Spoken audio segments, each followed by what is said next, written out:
저는 방금 여러분들과 함께 봉독한 에스겔서 15장 2절로 6절 말씀을 통해서 포도나무가 낳은 것이 무엇이랴 라는 제목으로 우리 함께 은혜를 나눠보고자 합니다. 성경에 의하면 사람이 처음으로 재배한 식물이 포도나무라고 기록되어 있습니다. 노아는 그의 식구들과 함께 홍수가 끝난 뒤에 농업을 시작하면서 포도나무를 심었다고 기록되어 있습니다. 고대 메소포타미아 그 지역의 포도나무는 생명의 풀이란 의미를 지니고 있었다고 합니다. 수메르 지역에서 생명을 나타내는 문자는 원래 포도잎 모양으로 하고 있었습니다. 그런데 성경에 나오는 포도나무는 선택된 이스라엘 백성을 상징하고 의미하고 있습니다. 또 구약에서 보면은 젖과 꿀이 흐르는 축복의 땅, 가나안을 또 포도에 비유하기도 하고 있습니다. 또한 솔로몬 시대에 풍요를 누리고 평안히 사는 것을 나타낼 때에도 포도나무 아래에서 살았다고 했습니다. 열왕기 왕상 4장 25절을 보면은 솔로몬이 사는 동안에 유다와 이스라엘이 단에서부터 브엘세바에 이르기까지 각기 포도나무 아래와 무화과나무 아래에서 평안히 살았더라 라고 말씀하고 있습니다. 하나님께서 이스라엘 백성을 상징하는 이 포도나무를 심고 물을 주시고 울타리를 쳐서 지켜주셨습니다. 울타리를 치신 것은 짐승들이 들어와서 상하지 못하도록 막아주셨다라고 하는 상징적인 의미입니다. 그와 같이 정성 들인 하나님께서 이스라엘 백성을 향해서 극상품 포도 열매를 맺기를 바랬는데도 불구하고 결국에 들포도만 맺었다고 질책하는 것을 우리는 이사야서에서 볼 수 있습니다. 이사야서 5장 2절을 보면은 땅을 파서 돌을 제하고 극상품 포도나무를 심었도다. 그 중에 망대를 세웠고 또 그 안에서 술틀을 팠도다. 좋은 포도 맺기를 바랐더니 들포도를 맺었도다 하고 질책을 하고 계십니다. 하나님께서 물을 주시고 짐승이 들어와서 상하지 못하도록 막아주시고, 그것은 왜 그렇게 포도나무를 심었을까요? 포도나무는 스스로 서 있지 못하기에 하나님께서 그와 같이 심고 물을 주시고 가꾸었던 것입니다. 우리들에게 먹을거리를 주는 오이나 도마도와 같이 넝쿨로 뻗어가는 나무가 포도나무이기에 포도나무는 버팀목으로 받쳐줘야 되고 또 바로 서도록 매줘야만이 포도나무는 살 수 있고 열매를 맺을 수가 있습니다. 다시 말하면 포도나무는 무엇인가 의지를 해야만으로 인해서 그 나무의 특성을 살려서 열매를 맺게 되는 나무가 포도나무라는 얘기입니다. 포도 열매를 극상품으로 만들기 위해서는 땅에 닿는 듯이 하는 그런 부분을 메어서 묶어줘야 합니다. 따라서 하나님께서 이스라엘 백성들을 포도나무와 포도 열매에 비유하신 이유가 하나님께서 택한 백성은 하나님을 의지하고 하나님께 매달려 있어야 한다는 것을 알려주기 위해서 상징적으로 포도나무와 포도 열매를 말씀하고 있는 겁니다. 이 시대에도 마찬가지입니다. 우리가 예수 그리스도를 믿는 가운데에 하나님의 자녀들도 오직 믿음의 생활, 신앙생활에서 혼자서는 할 수 없고 오직 예수 그리스도에 의해서 주님만을 바라보고 주님께 매달려서 신앙생활을 할 때에 비로소 극상품 열매를 맺는다는 얘기입니다. 아무리 젖과 꿀이 흐르는 그런 땅이라 할지라도 하나님께서 그 땅에 물을 주시지 아니하면 황무지가 되기 마련입니다. 하나님께서 물을 주시지 아니하면 아무 열매도 맺을 수가 없습니다. 그것이 하나님의 주권이시고 그 주권에 우리 인생을 의지하고 매달릴 때에 극상품 포도 열매를 우리는 맺을 수가 있고 믿음의 열매를 맺을 수가 있는 겁니다. 하나님이 이러한 절대적인 주권으로 우리를 세우시기도 하고 헐기도 하시고 심기도 하시고 심은 것을 뽑기도 하십니다. 그래서 이스라엘을 하나님께서 세운 나라지만은 유대 백성이 하나님을 의지하지 아니하기 때문에 또 하나님을 거역하기에 심판한다고 질책하십니다. 다시 말하면 하나님께서는 들포도를 맺은 유다 백성을 심판하심으로 예레미야에게 큰 일을 찾지 말라라고 말씀하고 있는 것을 예레미야에서 우리는 볼 수 있습니다. 예레미야 45장 5절을 보면은 내가 너를 위하여 큰 일을 찾느냐? 그것을 찾지 말라. 보라, 내가 모든 육체에 재난을 내리리라. 그러나 내가 가는 모든 곳에는 내가 너에게 내 생명을 노량물 주듯 하리라. 여호와의 말씀이니라. 유대민족 모두가 하나님을 배반하고 하나님을 등지고 살기에 결과적으로 육체에 재난을 주신다라고 심판을 명령하시고 심판을 예언하셨습니다. 그럼에도 예레미야는 자기 민족이 그러한 재난 받는 것을 슬퍼하며 울면서 큰 일을 찾으려고 노력을 하기에 하나님께서 큰 일을 찾지 말라, 헛수고 하지 말라, 세우고 헐고 심고 뽑는 것은 내 주권에 있다. 그러기에 너는 큰 일을 찾지 말라라고 예레미야에게 말씀을 하고 있는 것을 우리는 여기에서 알 수 있습니다. 그 이유는 인간이 아무리 노력을 하고 우리 사람들이 아무리 경영을 한다고 해도 성공하지 못할 뿐만 아니라 열매를 맺지 못하는 그러한 믿음 생활을 할 때에는 결국에는 헛수고로 한다라고 하는 것을 하나님께서는 우리들에게 교훈하고 있는 겁니다. 그러므로 심판을 면하려면 극상품 포도 열매를 맺으라는 얘기입니다. 비와 구름을 주관하시고 바람을 주관하시는 하나님을 의지하고 하나님께 매달리면서 살라라는 얘기입니다.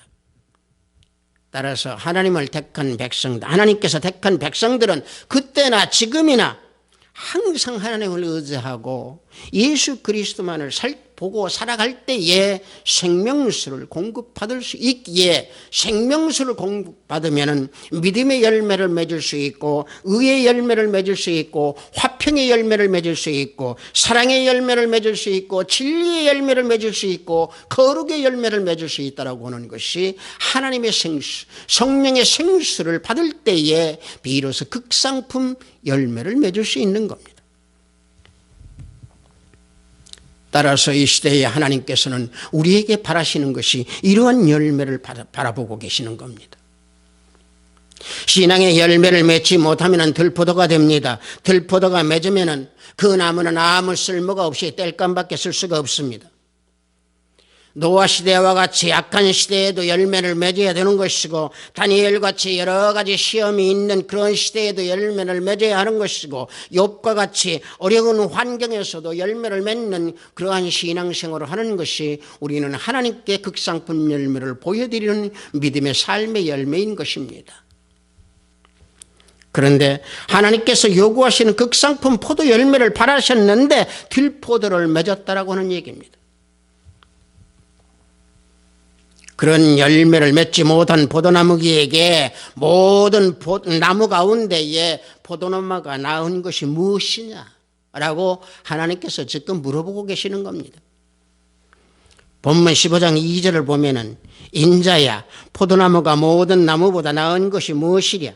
숲속의 여러 나무 가운데 있는 그 포도나무 가지가 나은 것이 무엇이랴?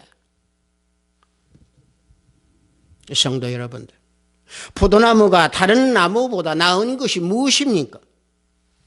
딱 한 가지입니다. 열매 맺는 것 한 가지뿐이 없습니다. 그 열매를 맺으려면 농부가 보살핌이 없이는 그 포도나무는 열매를 맺지 못합니다. 마찬가지로 우리가 열매를 맺으려고 하면 믿음의 열매를 맺으려면 하나님의 보살핌이 없으면 맺지 못한다는 얘기입니다. 본문 말씀대로 숲속에 있는 여러 나무 가운데 있으면 자라지 못합니다. 야생나무, 포도나무는 찔레꽃처럼 무용지물이 되고 맙니다. 찔레는 그래도 가시 울타리로 쓰기라도 하지요. 포도나무는 그렇게 쓰지도 못합니다. 그래서 본문 3절에 그 나무를 가지고 무엇을 제조할 수 있겠느냐? 그것으로 무슨 그릇을 걸 무엇을 만들 수 있겠느냐? 라고 하십니다. 포도나무는 나무 숲에서 갈라내서 포도원에 심고 그 포도원에 심은 그 포도나무를 가꾸고 돌봐줄 때에 열매를 맺게 되는 것이고 그 열매가 극상품 열매가 되는 것입니다. 이와 같이 이러한 포도나무일진데 모든 나무 가운데에서 그 숲속에 있는 포도나무는 잎사귀만 무성하지 열매를 맺을 수가 없다는 얘기입니다. 다른 나무들을 따라서 올라가기에 결국에는 열매를 맺을 수가 없다는 얘기입니다. 마치 롯이 소돔과 고모라를 무성한 나무 숲으로 보고 택한 것과 같다는 얘기입니다. 창세기 13장 10절을 보면은 이에 롯이 눈을 들어 요단 지역을 바라본 적 소알까지 온 땅에 물이 넉넉하니 여호와께서 소돔과 고모라를 멸하시기 전이었으므로 여호와의 동산 같고 애굽 땅과 같았더라. 롯의 눈에는 소돔과 고모라가 이와 같이 보였다는 얘기입니다. 비옥한 옥토로 보였다는 얘기입니다. 열매 맺은 그 포도나무 열매로 보았다는 얘기입니다. 그러나 롯은 결국 실패하고 말았습니다. 그것은 왜 그랬습니까? 포도나무를 포도밭에서 뽑아서 나무 숲으로 옮겼다라는 얘기입니다. 그래서 세상 사람들과 같이 엉켜서 자랐기에 열매를 맺지 못하고 무성한 풀만, 무성한 잎사귀만 자라게 만들었다라는 얘기입니다. 그래서 겉으로 보기에는 성공한 롯인 것 같아도 실패한 롯의 인생이었다는 얘기입니다. 다시 말하면은 나무 숲 가운데 있는 포도나무는 주인이 돌봐주지 아니하기에 잎사귀만 무성하다라는 얘기입니다. 세상에서 사람들을 의지하고 재물에 의탁하고 결국에 그 재물을 타고 올라가는 포도나무, 그 재물을 타고 살아가는 인생, 그 인생은 결과적으로 잎사귀만 무성하지 헛수고하는 그러한 멸망의 인생을 살아간다는 얘기입니다. 하나님을 의지하고 예수 그리스도 안에 거할 때 성령의 열매인 포도송이가 주렁주렁 맺어지게 되는 것이고 성령의 9가지 열매를 맺을 수 있는 믿음의 열매를 극상품 포도 열매와 같이 맺게 된다는 얘기입니다.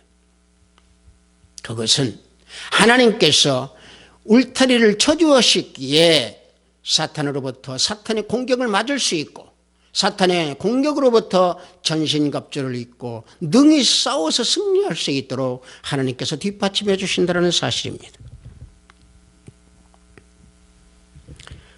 나무 숲에서 살아가는 포도나무, 세상을 의지하고 살아가는 인생들, 이것은 사람의 맛, 인생의 맛을 잃어버린 사람입니다.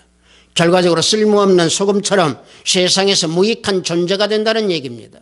세상에서 무익한 존재가 된다라고 하는 것은 무엇입니까? 부족함이 가득하고 누울 자리도 없고 심령은 목마르고 영혼은 죽었고 사망의 음침한 골짜기에서 헤매는 그런 사람들이 무익한 존재라는 사실입니다. 그 무익한 존재가 들포도를 맺은 포도나무와 같다는 얘기입니다.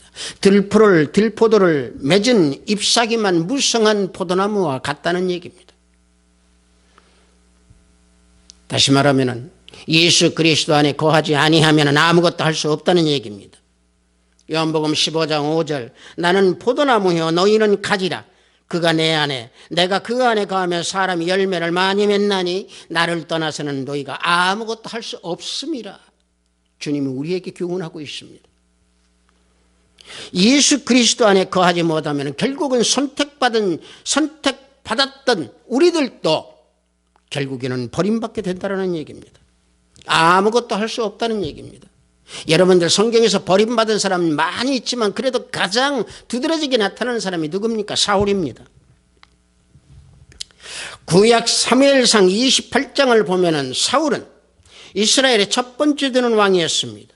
그래서 그는 모든 영화와 모든 명예를 누렸습니다. 하지만 사울은 그 처음에 하나님의 선택을 받아서 극상품 열매를 맺은 믿음을 지녔던 그 순간이었지만은 나중에는 버림받아 결국에는 들포도를 맺어서 쓰임받지 못하고 땔감으로밖에 쓰임받지 못했습니다. 사울은 자신의 생각에 의지하고 하나님을 떠났기에 그러한 결과를 초래했던 겁니다.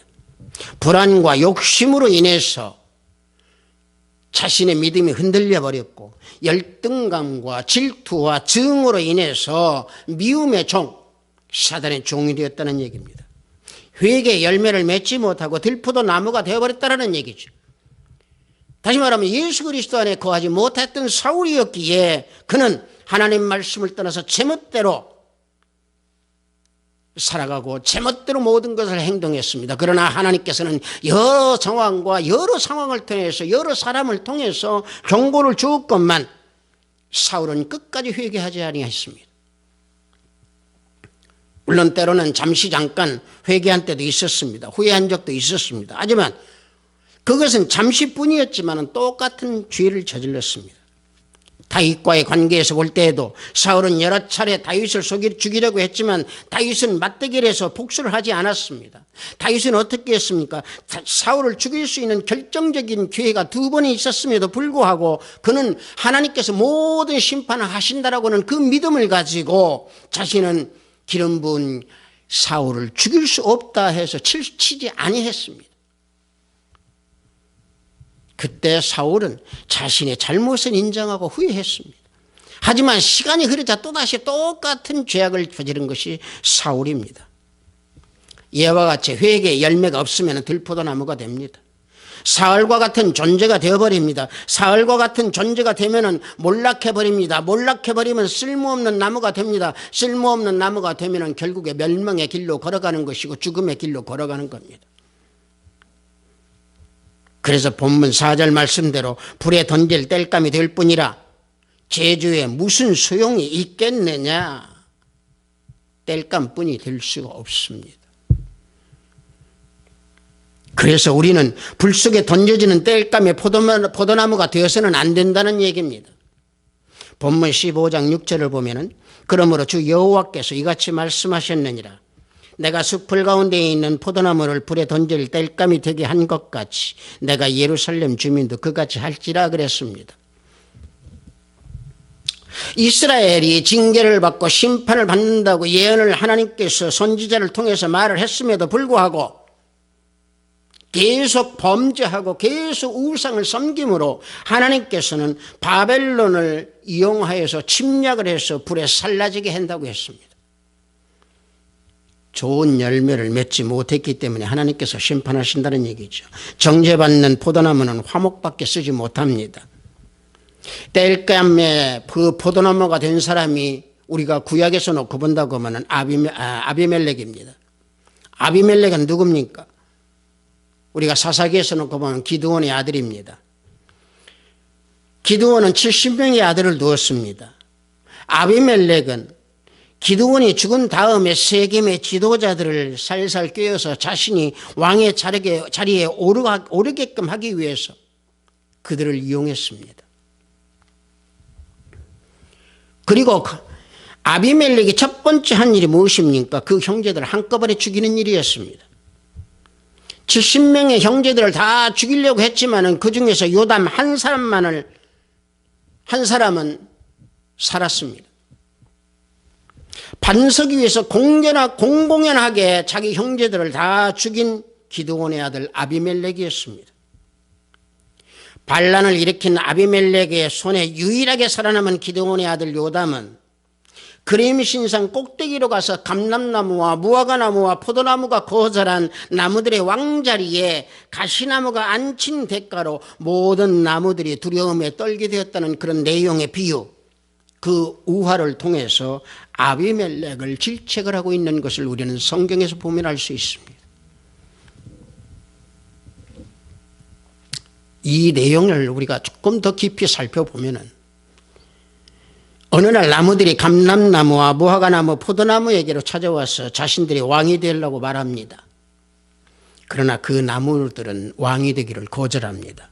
왜냐하면은 감람나무는 자신이 기름으로 하나님을 영화롭게 하기에 나는 그 영화를 버릴 수가 없다 그랬습니다. 그런데 무화과나무는 또 뭐라고 얘기합니까? 자기의 아름다운 실과를 버리고 왕이 될 수 없다고 그랬습니다. 포도나무는 뭐라고 말합니까? 나는 사람을 기쁘게 하는 내 새 술을 버릴 수가 없기에 왕이 될 수 없다고 했습니다. 그런데 가시나무는 그 왕의 자리를 받아들입니다. 이 가시나무가 왕의 허락을 받아들이면서 뭐라고 얘기합니까? 모든 나무들은 자신 그늘에 와서 피하라고 합니다.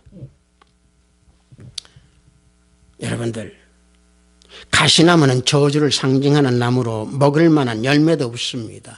태양볕을 가릴 만한 잎도 만들어내지 못합니다. 그렇다고 해서 가시나무는 쓸 곳이 있습니까? 없습니다. 다만 땔감으로밖에 쓸 수밖에 없는 나무가 가시나무입니다.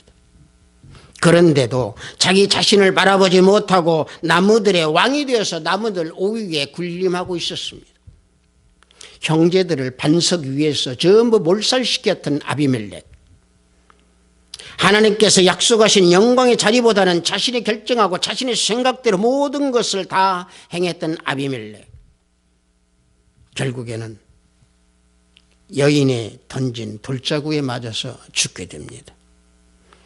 자신이 한 반석 위에서 형제들을 죽인 것과 같이 돌에 맞아서 죽임을 당합니다. 이게 바로 뭡니까? 들포도의 결과입니다. 두개골이 깨진 그 들포도의 결과. 왕관을 탐내면서 결국에는 죄악을 저지른 그 머리 위에 여자가 던진 돌에 죽게 됩니다. 결과적으로 땔감의 화목으로밖에 쓰여질 수밖에 없었던 아비멜렉의 마지막의 모습입니다. 그래서 하나님께서는 택하시고 불러내시고 심으시고 길러주시고 모든 것을 풍성하게 해주셨으므로 신앙의 열매를 맺어서 극상품 포도 열매를 맺으라는 얘기입니다. 극상품 포도 열매는 뭡니까? 성령의 열매입니다. 성령의 열매는 뭡니까? 옛사람이 죽고 새사람으로 거듭 태어나서 내가 나의 모든 삶을 주님께 드리는 그 모습이 성령의 열매고 믿음의 열매입니다. 그래서 새로운 삶을 살아야 됩니다. 지금까지 내가 세상에서 제일 의롭다고 생각했던 그런 모든 것들 버리십시오. 예수 그리스도 안에 거할 때, 주님 안에 거할 때 내 인생의 모습은 완전히 바뀌어지고 완전히 뒤집어집니다. 하나님은 우리에게 성령을 주시면서 사람을 바꿔주셨습니다. 성령 안에서 우리 모든 삶을 구석구석까지 다 바꿔주시고 고쳐주셔서 새로운 피조물로 태어나게 해주셨습니다. 이것이 성령의 열매입니다. 하나님은 그런 열매를 요구하고 계십니다. 하비스트 사이버 교회 성도 여러분들, 쓰임받는 포도나무가 되십시오. 땔감으로 사용되는 포도나무가 아닌, 숲속에 있는 포도나무가 아닌 쓰임받는 포도나무가 되십시오. 쓰임받는 포도나무가 될 때에 질병은 치료됩니다. 쓰임받는 포도나무, 극상품 열매를 맺게 될 때에 직장이나 사업장이 활기찬 삶이 되는 것이고 사람들의 시선을 붙잡아서 성공할 수 있는 겁니다. 우리 하비스트 사이버 교회 형제 여러분들, 성도 여러분들, 하나님의 도우심으로 하나님께서 쳐주신 울타리의 그 인도하심으로 극상품 포도 열매를 맺어 이 세상에서 담대하게 승리하는 삶이 되어서 하나님께 합당한 성령의 열매를 맺고 주님의 백성이 되는 부끄러움 없는 우리가 모두가 되기를 주님의 이름으로 축복합니다. 잠시 기도합니다. 아버지 하나님, 포도나무가 낳은 것이 무엇이랴라고 하는 제목으로 아버지 오늘 은혜를 나누었습니다. 아버지 하나님, 믿음 가운데에 주님을 바라보지 못할 때도 많이 있는 우리 형제자매들이 있을 줄 믿습니다. 그럴 때마다 아버지 하나님 그들을 깨우쳐 주시고 그들을 흔들어 주시고 그들 마음 가운데에 성령 하나님께서 역사해 주셔서 오직 예수 그리스도 안에 거하면서 극상품 포도 열매를 맺어 믿음의 열매, 의의 열매, 거룩한 열매를 맺는 우리 모두의 형제들이 되고 우리 모두의 성도가 될 수 있도록 성령 하나님 붙잡아 주시옵소서. 우리 모두의 형제들 주님만을 바라보면서 쓰임받는 포도나무가 되기를 원하오니 아버지 하나님 힘을 주시고 능력 주시옵기를 원합니다. 예수 그리스도 이름으로 기도드렸사옵나이다. 아멘.